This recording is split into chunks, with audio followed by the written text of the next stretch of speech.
Jakarta, Kanjeng Gusti Pangeran Adipati Paku Alam ke-9 berpulang di usianya yang ke-77 tahun. Paku Alam ke-9 berpulang setelah sempat dirawat di rumah sakit karena mengalami sesak nafas akut.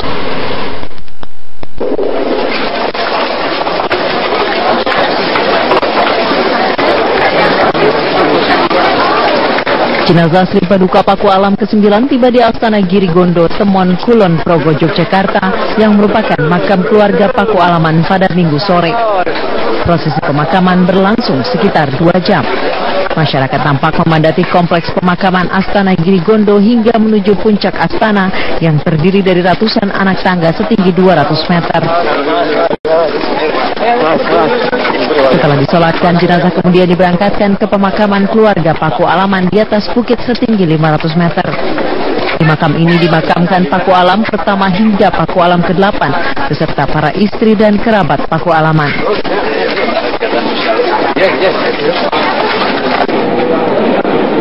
Jenazah Sri Paduka Paku Alam 9 diberangkatkan ke Astana Girigondo setelah sebelumnya disemayamkan di Kadipaten Paku Alaman. Sebelum diberangkatkan, Menteri Dalam Negeri Cahyokumolo membacakan sambutan dari Presiden Joko Widodo. Dalam sambutannya, Cahyokumolo mengatakan, sebagai Wakil Gubernur, Paku Alam 9 adalah seorang yang memahami tata kelola pemerintahan yang baik. Sejumlah pelayat menghadiri prosesi pemberangkatan jenazah Paku Alam ke-9 di Puro Paku Alaman, Yogyakarta. Tampak juga hadir beberapa menteri, diantaranya Menteri Agama, Menteri Dalam Negeri, dan Gubernur Daerah Istimewa Yogyakarta, Sultan Hamengkubuwono ke-10. Para tamu disambut langsung oleh putra mahkota Paku Alam, Kanjeng Bendoro Pangeran Haryo Prabu Suryo Dilogo, yang akan menggantikan Paku Alam 9. Kanjeng Gusti Pangeran Adipati Paku Alam ke-9 meninggal dunia di usia 77 pada hari Sabtu sekitar pukul 15 waktu Indonesia Barat. Paku Alam ke-9 masuk ke RSUP Dr. Sarjito pada Minggu sore karena mengalami sesak nafas akut. Pada hari Selasa ia dipindahkan ke ruang ICU. Selama dirawat, Paku Alam 9 dibantu alat pernafasan. Jenazahnya dipindahkan dari Rumah Sakit Dr. Sarjito pada Sabtu sekitar pukul 17.30 untuk disemayamkan di Kadipaten Paku Alaman. Sri Paduka Paku Alam ke-9 meninggalkan 3 putra, sedangkan istrinya Kanjeng Raden Ayu Kusumarini sudah wafat beberapa tahun lalu. Tim Liputan Metro TV. Sri Paduka Paku Alam 9 diberangkatkan ke Astana Girigondo. Sebelum diberangkatkan, Menteri Dalam Negeri membacakan sambutan dari Presiden Jokowi. Sejumlah pelayat terlihat menghadiri prosesi pemberangkatan jenazah Sri Paduka di Puro Paku Alaman, Yogyakarta. Tampak juga hadir beberapa menteri, diantaranya Menteri Agama dan Menteri Dalam Negeri, serta Gubernur DIY Sultan Hamengkubuwono X. Menteri dan Gubernur DIY disambut langsung oleh putra mahkota Paku Alam, KBBH Suryo Dilogo, yang juga sebagai pengganti Sri Paku Alam, Sri Paku Alam 9. Sebelum pemberangkatan jenazah, Menteri Dalam Negeri membacakan sambutan dari Presiden Jokowi. Dalam sambutannya, Cahyokumolo mengatakan, sebagai Wakil Gubernur, Paku Alam 9 adalah seorang yang memahami tata kelola pemerintahan yang baik. Rencananya jenazah Sri Paduka Paku Alam 9 akan dimakamkan di Astana Girigondo, Kulon Progo pada sore ini.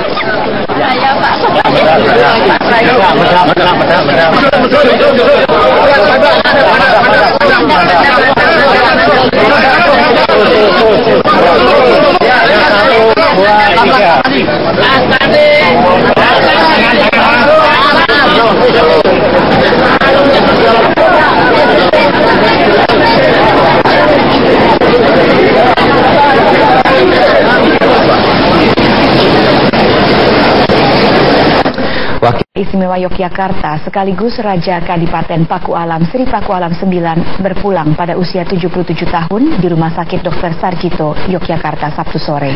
Sri Paku Alam 9 sempat dirawat selama 5 hari karena sakit infeksi paru-paru yang dideritanya.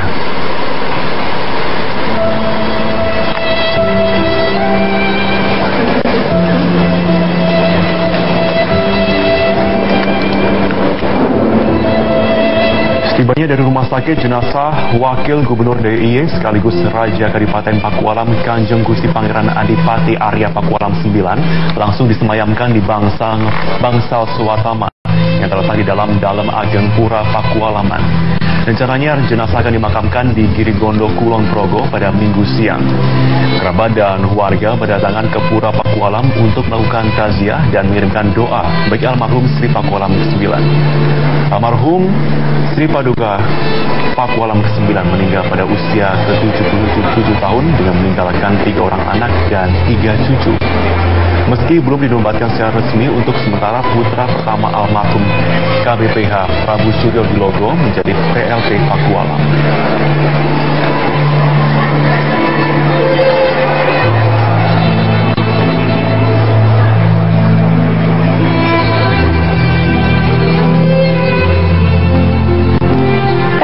Selang selama 3 jam, Dinas Pemadam Kebakaran berhasil menjinakkan api yang menghanguskan kantor Dinas Pendapatan Daerah Provinsi Sumatera Utara pada Minggu dini hari. Petugas dari Polresta Medan mulai melokalisir tempat kejadian untuk menyelidiki penyebab kebakaran.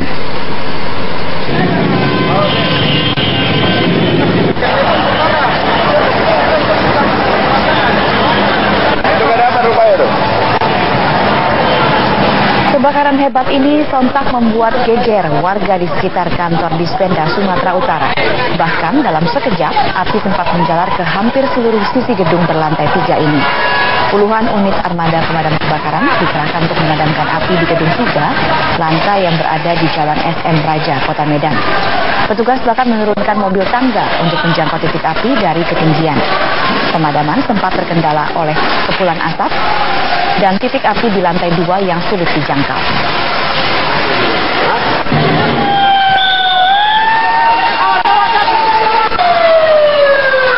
Situasi semakin sulit pemirsa akibat kerumunan warga yang menutup seluruh ruas jalan menuju lokasi kebakaran. Aparat kepolisian terpaksa membubarkan kerumunan warga lantaran petugas damkar Pemkot Medan kesulitan mendekati lokasi. Amukan api baru dapat dijinakkan setelah 3 jam berkobar, menghanguskan kantor yang baru selesai direnovasi. Meski tidak menimbulkan korban jiwa, petugas dari Polres Medan mulai melokalisir kantor Dispenda Sumatera Utara untuk menyelidiki penyebab kebakaran.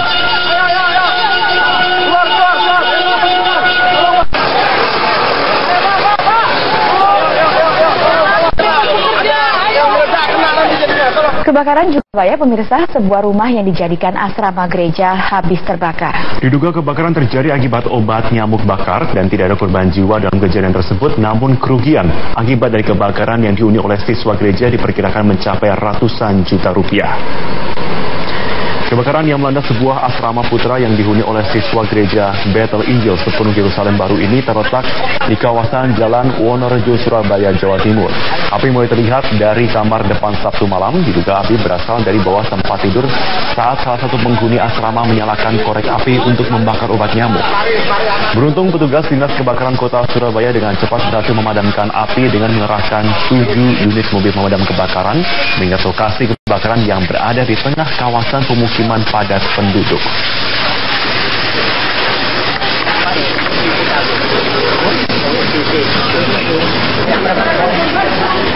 Sementara itu ratusan rumah akibat gempa yang mengguncang Kabupaten Halmahera Barat, Maluku Utara pada Jumat malam. Tidak ada korban jiwa dalam peristiwa ini.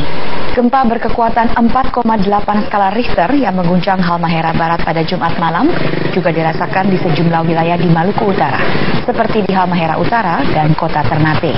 Gempa yang berpusat di Laut Halmahera sempat menimbulkan kepanikan warga. Guncangan yang cukup kuat membuat warga berhamburan keluar rumah. Tidak ada laporan korban jiwa dalam peristiwa ini.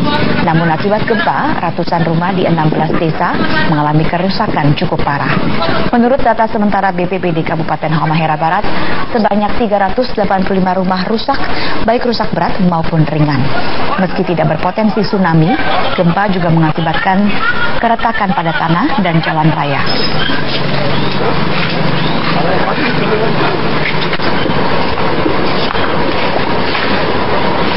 Pemirsa, satu melakukan aksi unjuk rasa di kantor PLN Cabang Kupang, Nusa Tenggara Timur. Warga kecewa dengan buruknya kinerja PLN lantaran kerap melakukan pemadaman.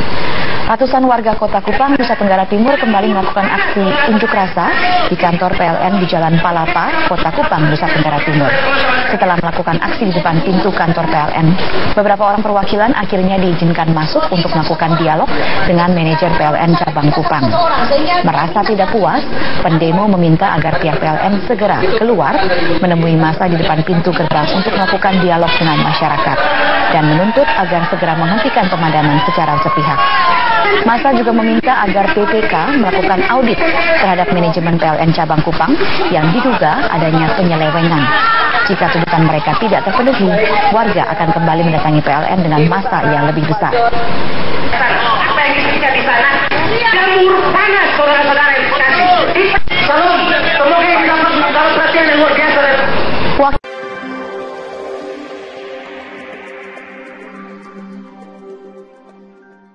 Yang digelar di Kuala Lumpur memang memiliki nilai strategis karena pada KTT inilah 10 kepala negara dan kepala pemerintahan ASEAN akan meresmikan pembentukan masyarakat ekonomi ASEAN yang akan ditandatangani pada minggu esok. Dan seperti diketahui bahwa dengan penandatangan ini maka masyarakat ekonomi ASEAN akan resmi digulirkan mulai pada tanggal 1 Januari tahun 2016 mendatang.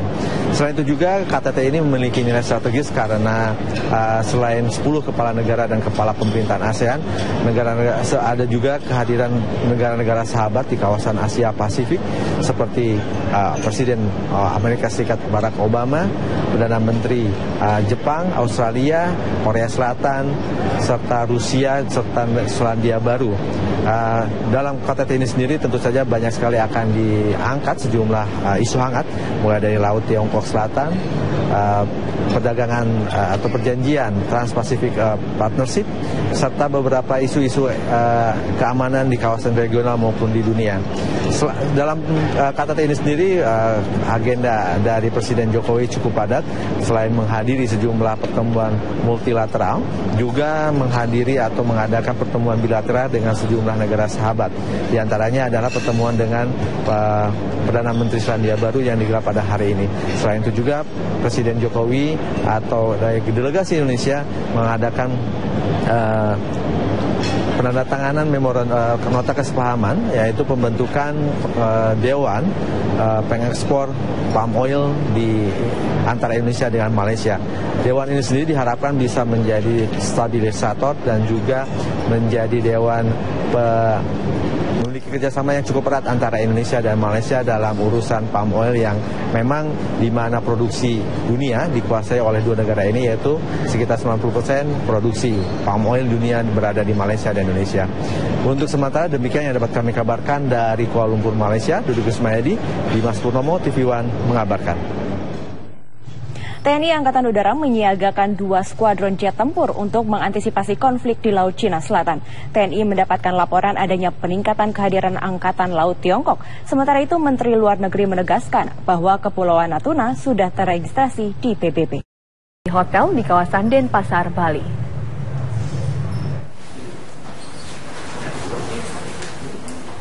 Gitaris band Geisha, Robby Satria, kembali berurusan dengan polisi. Ia ditangkap pihak kepolisian karena memiliki ganja seberat 1,46 gram ganja kering. Penangkapan ini berawal dari laporan seorang tukang ojek online yang merasa curiga dengan barang yang akan diantarnya. Polisi pun kemudian melakukan pemeriksaan terhadap laporan ini.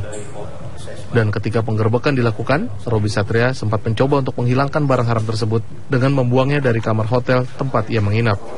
Kemudian ada upaya untuk yang bersangkutan menghilangkan atau menyingkirkan barang bukti ini, namun akhirnya petugas berhasil mengamankan yang bersangkutan bersama barang buktinya, dan yang bersangkutan juga mengakui bahwa barang bukti ini adalah untuk yang bersangkutan terima. Robby sempat meminta maaf kepada pihak keluarga dan teman seprofesinya karena tersangkut kasus narkoba. Saya minta maaf kepada orang tua saya, mungkin kepada siapapun mereka yang mengenal orang tua saya.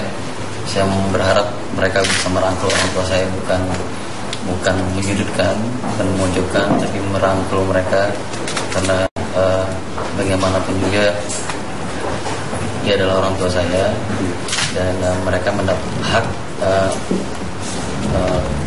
harusnya mendapatkan hak yang sama seperti manusia lainnya.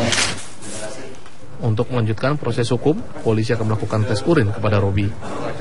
Dari Badung, Bali, Alfani Sukri, TV One mengabarkan. Selanjutnya, polisi menggelar rekonstruksi kasus mertua yang diduga mengikat menantunya di sebuah pohon dalam kondisi telanjang.